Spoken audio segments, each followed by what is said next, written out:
Pinag-iingat ng ilang senadorong publiko, partikular na ang kalagayan ng mga OFW sa Middle East sa kabila ng kaguluhan sa gitnang silangan.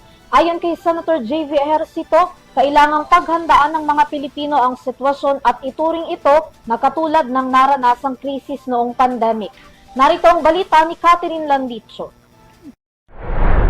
Nagbabala si Senator J.B. Ejercito sa publiko na maging handa sa posibleng krisis na kinaharap ng bansa bunsod ng tumitinding tensyon sa Middle East, lalo na sa epekto nito sa supply at presyo ng langis. Ayon sa Senador, kailangang paghandaan ng mga Pilipino ang sitwasyon at ituring itong katulad ng naranasang krisis noong panahon ng pandemya. Pinagyandiin niya na hindi normal ang kasalukuyang kalagayan at hindi umano dapat ipagkibit balikat ang bantan ng krisis.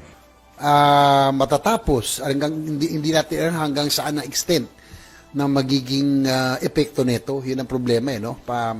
Dapat ang treatment dito parang same as 2020 na pandemic. Every time dapat ang crisis committee nagbi-meeting, nag-iisip ng mga paraan.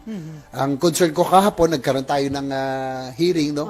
Yung pong pangunan, yung PROTEC, yung oversight committee ni Senator Gatchalian, led by ang tinatanong ko yung replenishment. Di ba?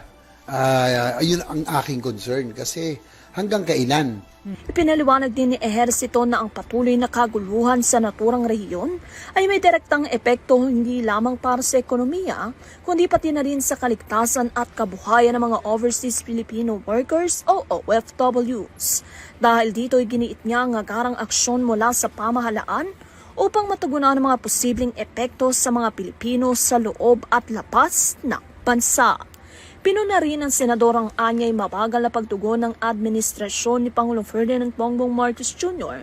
sa nasabing krisis, na anya dapat ay mas maaga nang itinaas ang minimum fuel inventory upang mapaghandaan ang posibleng kakulangan sa supply. Dagdag pa niya na hindi umano dapat gawing dahilan ng break ng Kongreso sa pagkaantala ng mga kinakailangang hakbang dahil maaari naman umanong magpulong ang mga mambabatas kahit na nasa recess. Pero dapat mula noon ay nag-adjust na po sila. No? Kasi po during normal times, ang minimum required national fuel inventory, sabi ng DOE, nasa 15 days ang required. Pero ngayon, crisis na. Nasa 15 days pa ba? Halimbawa, meron mang pondo o may pambili, may makukunan ba? So dapat on the onset of the crisis, nag-adjust na kagad sila ng minimum required inventory. Diba? Dapat proactive hindi yung gantong ang naano ko sa mga ahensya, napaka-reactive. No? Isasabihin pa nila, paano natin iaano yung mga required legislation? Halimbawa, giving emergency powers or whatever, kasi daw naka-break ang Congress. Baka pagbalik namin sa Mayo, sitwasyon.